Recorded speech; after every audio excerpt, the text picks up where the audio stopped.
जय हिंद दोस्तों। आप लोग का अपना यूट्यूब चैनल मार जोन में आप सभी का स्वागत है। मैं आज बिहार बोर्ड और यूपी बोर्ड क्लास 10th का सामाजिक विज्ञान यानी सोशल साइंस का वस्तुनिष्ठ प्रश्न लेकर आया है, जो कहीं ना कहीं बिहार बोर्ड और यूपी बोर्ड 2025 के एग्जाम के लिए कतई जहर क्वेश्चन होगा। सीधे पेपर में आग लगाने वाली प्रश्न होगी। ठीक है, इस सीरीज का नाम है भोकाल प्रश्नों का सीरीज, जो पार्ट 5 है। इसके पहले कुछ अपलोड किए गए हैं और किए जाएंगे। ठीक है, इसमें पहला क्वेश्चन है फ्रैंकफर्ट की संधि कब हुई थी? तो ऑप्शन सी हो जाएगा ऑप्शन डी हो जाएगा 1871 में। 10 मई 1871 में फ्रैंकफर्ट की संधि हुआ और इस संधि के मुताबिक ये महाशक्ति देखा जाए तो फ्रांस का पतन हुआ और एक महाशक्ति जर्मनी का उदय हुआ। तब जाकर जर्मनी का एकीकरण संभव हुआ बिस्मार्क के नेतृत्व में। ये बात याद रखेंगे। क्वेश्चन नंबर दूसरा है सेडान का युद्ध कब हुआ था? तो ऑप्शन बी हो जाएगा 1870 में हुआ था। कब हुआ था? 1870 में। इस युद्ध ने ही जर्मनी एकीकरण का मार्ग की शुरुआत की। ये भी बात याद रखेंगे। ठीक है, 3 युद्ध हुआ था। एक 1864 में हुआ था और एक 1866 में हुआ था और एक 1870 में हुआ था, जो प्रसा और फ्रांस के बीच हुआ था। फ्रांस की पतन हुआ और प्रसा का जीत हुई। क्वेश्चन नंबर तीसरा जानेंगे सविनय अवज्ञा आंदोलन किस यात्रा से शुरू हुआ था? तो ऑप्शन सी हो जाएगा 1930 दांडी यात्रा से। किस यात्रा से? दांडी यात्रा से। और सविनय अवज्ञा आंदोलन 12 मार्च 1930 से शुरू होती है और 6 अप्रैल 1930 को महात्मा गांधी जी के द्वारा समुद्र के पानी को लेकर नमक कानून का उल्लंघन किया जाता है और ये दांडी यात्रा का सबसे बड़ा उद्देश्य भी बनता है। ये भी बात याद रखेंगे। जो दांडी कहाँ स्थित है? गुजरात में। क्वेश्चन नंबर 4 है दुर्गापुर स्टील प्लांट किस राज्य में स्थित है? तो इसका आंसर हो जाएगा ऑप्शन सी पश्चिम बंगाल में। कहाँ पे है भैया? पश्चिम बंगाल में दुर्गापुर स्टील प्लांट है, जो रूस की सहायता से इसकी स्थापना की गई है। ठीक है, ब्रिटेन की सहायता से। दुर्गापुर स्टील प्लांट पश्चिम बंगाल में किसके साथ खोला गया है? तो ब्रिटेन के सहायता से। और रूस की सहायता से किसका किया गया है? तो बोकारो स्टील प्लांट का। याद रखेंगे। क्वेश्चन नंबर 5 है गिरमिटिया मजदूर बिहार के किस क्षेत्र से भेजे जाते थे? पश्चिमी क्षेत्र। ये मजदूर को ले जाकर इसको अनुबंधित मजदूर भी कहा जाता है। ठीक है, याद रखेंगे। और विदेशों में ले जाकर इनसे चाय की खेती में, गन्ना की खेती में काम करवाया जाता था। मतलब बहुत इनके साथ गलत व्यवहार भी किया गया था। इसका पोस्टमार्टम किया जाएगा तो बहुत मुद्दा आएगी। क्वेश्चन 6 जानेंगे सांप्रदायिक राजनीति आधारित होती है। ऑप्शन ए धर्म के आधार पे। इस प्रकार सांप्रदायिक राजनीति आधारित किस पे होती है? धर्म पर। यानी सीधे सांप्रदायिकता का संबंध धर्म से ही होता है। कहीं ना कहीं देखा जाए तो बंगाल विभाजन 16 अक्टूबर 1905 लॉर्ड कर्जन के शासनकाल में हुआ था। तो सांप्रदायिकता के आधार पर ही बंगाल का विभाजन हुआ था, एक पश्चिमी बंगाल एक पूर्वी बंगाल। ये बात याद रखेंगे। क्वेश्चन नंबर 7 है बिहार दिवस कब मनाया जाता है? 22 मार्च को। क्यों 22 मार्च को बिहार का स्थापना हुआ था? 22 मार्च 1912 को बिहार का क्या हुआ था? स्थापना हुआ था। ये भी बात याद रखेंगे। ठीक है, जिसकी राजधानी पटना है। 8 मार्च को कौन सा दिवस मनाया जाता है? तो विश्व महिला दिवस, अंतर्राष्ट्रीय महिला दिवस। और 1 मई को विश्व मजदूर दिवस मनाया जाता है। ये भी बात याद रखेंगे। ये भी अच्छा प्रश्न होगा। क्वेश्चन नंबर 8 है भारत में सर्वप्रथम नगर निगम की स्थापना की गई थी।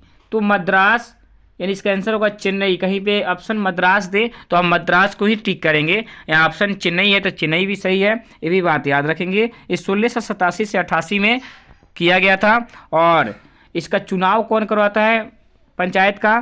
तो राज्य आयोग करवाता है। कौन? राज्य निर्वाचन आयोग करवाता है। याद रखेंगे। पंचायत का चुनाव कौन करवाता है? नगर निगम का चुनाव कौन करवाता है? राज्य करवाता है।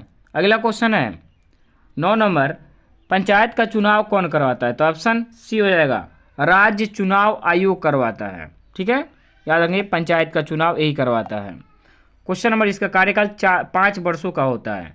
क्वेश्चन नंबर 10 है नर्मदा बचाओ आंदोलन संबंधित है तो पर्यावरण से, जिसका नेता कौन थे? मेघा पाटेकर। कौन थे? मेघा पाटेकर। नर्मदा बचाओ आंदोलन। क्वेश्चन नंबर, और यहाँ पे नदी आ जाए तो नदी भी कह सकते हैं इसका आंसर, जो सरदार सरोवर बांध से उत्पन्न हुआ था नर्मदा बचाओ आंदोलन।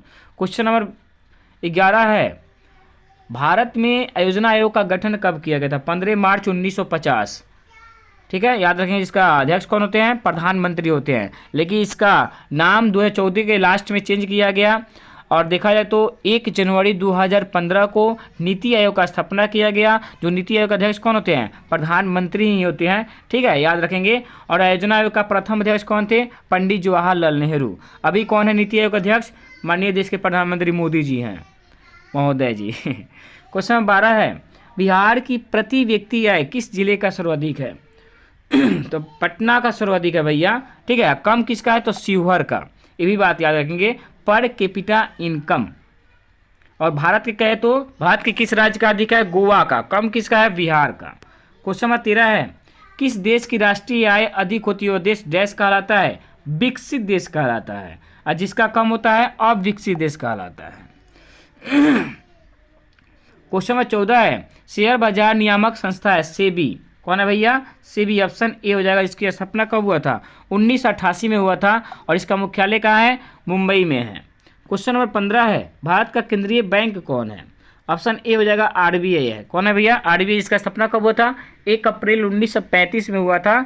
ठीक है, शिवरमन समिति के 1 अप्रैल 1935 में हुआ था, शाही आयोग की समिति की सिफारिश पर या यंग हिल्टन की समिति की सिफारिश पर। याद रखेंगे, इसका मुख्यालय मुंबई है।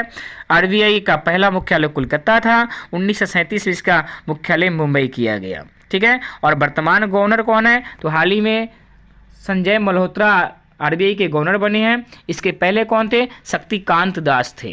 और शक्तिकांत दास के पहले कौन थे? उर्जित आर पटेल थे। आरबीआई का पहला गवर्नर कौन था? ओस वन सीमत। और आरबीआई का भारतीय प्रथम गवर्नर कौन था? सीडी देशमुख। ये भी बात याद रखेंगे। और कागजी नोट जितना होता है कौन जारी करता है? आरबीआई करता है। ठीक है, चिट्टा कहीं का। भारत का केंद्रीय बैंक कौन है? आरबीआई। 16 नंबर, पीतल बनाया जाता है। ऑप्शन सी तांबा और जस्ता का। क्या हो जाएगा? ऑप्शन सी हो जाएगा सर जी, तांबा और जस्ता PbZn। क्वेश्चन नंबर 17 है, भारत में लगभग खनिज है 100। कितना है? खनिज। खनिज किसे कहते हैं? पृथ्वी को खुदाई करने पर जिस पदार्थ की प्राप्ति होती है उसे खनिज कहते हैं। खनिज के 2 प्रकार होता है, धात्विक खनिज, अधात्विक खनिज। ठीक है। क्वेश्चन नंबर 18 है, पूर्व मध्य रेलवे का मुख्यालय कहाँ स्थित है? तो क्वेश्चन कहीं ना कहीं छपेगा, हाजीपुर। कहाँ है भैया? हाजीपुर। 19 नंबर क्वेश्चन है, गंडक परियोजना है वाल्मीकि नगर में। कहाँ है भैया? वाल्मीकि नगर। क्वेश्चन नंबर 20 है, कंडला विशेष आर्थिक क्षेत्र कहाँ स्थित है? गुजरात में है। कहाँ है? गुजरात में। और टोटल आर्थिक क्षेत्र कितना है? 7। ठीक है, आप लोग पूरे वीडियो को देख लिए होंगे। वीडियो अच्छा लगा तो प्लीज़ लाइक कीजिए सर जी, और सब्सक्राइब नहीं किए हैं तो सब्सक्राइब कीजिए और शेयर कीजिए। कम समय में सिकंदर बनाने का श्रेय दिया जाएगा। आपको खुद लगता होगा सर वाकई में क्वेश्चन में दम है। ये अच्छी तैयारी के लिए एसएसटी के और बेहतर तैयारी करना है, 100 में लग रहा है कि 98 नंबर लाना है प्रैक्टिकल को लेकर, तो सीधे माँ आर्ट्स जोन चैनल से जुड़िए। बाई जे कुमार या कुमार जे या बाई जितेंद्र सर, आपको एकदम आम भाषा में समझा कर बताया जाएगा। कल सुबह अपलोड होगा लघु उत्तरीय प्रश्न, आप लोग तैयार रहेंगे। जय हिंद, जय भारत। अगर तुम साथ हो।